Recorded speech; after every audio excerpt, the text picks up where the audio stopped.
जय हिंद दोस्तों, सभी को देश के 80वें स्वतंत्रता दिवस की बहुत-बहुत शुभकामनाएँ। और रिसेंटली हमारे देश में बहुत से ऐसे परिवर्तन हुए, ऐसी तस्वीरें देखने को मिली जिसकी वजह से ये इंडिपेंडेंस डे इतना ख़ास बना। सबसे जो अच्छी तस्वीर अभी हाल ही में देखने को मिली वो छत्तीसगढ़ के रायपुर से देखने को मिली। वे महिलाएँ जिनके हाथों में कभी बंदूकें हुआ करती थीं, वो महिलाएँ आज रैंप वॉक कर रही हैं, अपने हैंडलूम प्रोडक्ट्स को जो है प्रमोट कर रही हैं। छत्तीसगढ़ के रायपुर से जब ये तस्वीर देखने को मिली, ये बेहद ख़ास पल था। एक पूरी जनरेशन चेंज हुई वहाँ पर, और इसके लिए वहाँ की राज्य सरकार, तमाम सिक्योरिटी फोर्सेस, गृह मंत्रालय, गृह मंत्री अमित शाह, उनके विज़न की तारीफ़ होनी चाहिए।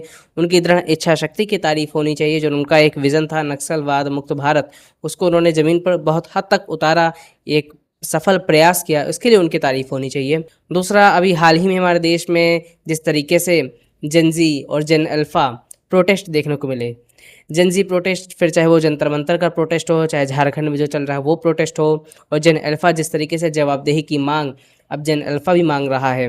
वे बच्चे, वे प्राथमिक विद्यालय के छात्र, छोटे-छोटे छात्र जिनके शायद माता-पिता भी अधिकारियों से बात करने में डरते थे, वे छात्र अधिकारियों से सवाल पूछ रहे हैं, उनकी बुनियादी सुविधाओं को लेकर के क्वेश्चन कर रहे हैं कि उनको इस उनकी जो बेसिक फैसिलिटीज़ उनके स्कूल्स में क्यों नहीं मिल रही हैं, कहीं टीचर नहीं है, कहीं पे बिजली पानी की व्यवस्था नहीं है, कहीं पे स्वच्छ शौचालय नहीं है, इस तरह की चीज़ें, कहीं पे स्कूल जाने के लिए रास्ता नहीं है, कच्चा रास्ता है। तो ये सारे सवाल जब वे अधिकारियों से पूछ रहे हैं तो ये दिखा रहा है कि हमारा देश का जो जेन अल्फ़ा है वो भी सजग हुआ है।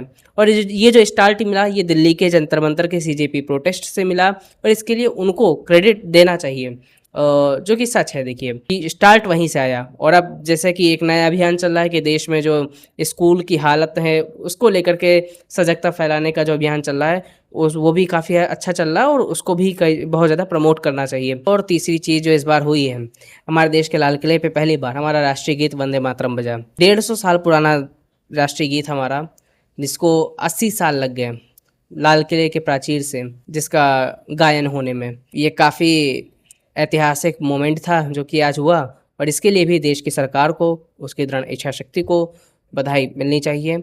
काफ़ी विवादों के बाद, बहुत सारे नेगेटिव थॉट्स के बाद ये चीज़ आज हमारे देश में हुई है, और इसके को केंद्र सरकार को बधाई मिलनी चाहिए। देखिए, जो सही है उसको सही कहिए, और गलत है जहाँ पे वो गलत कहिए, और किसी भी तरह से लेफ़्ट राइट मानसिकता से दूर रहिए, आइडियोलॉजी से दूर रहिए।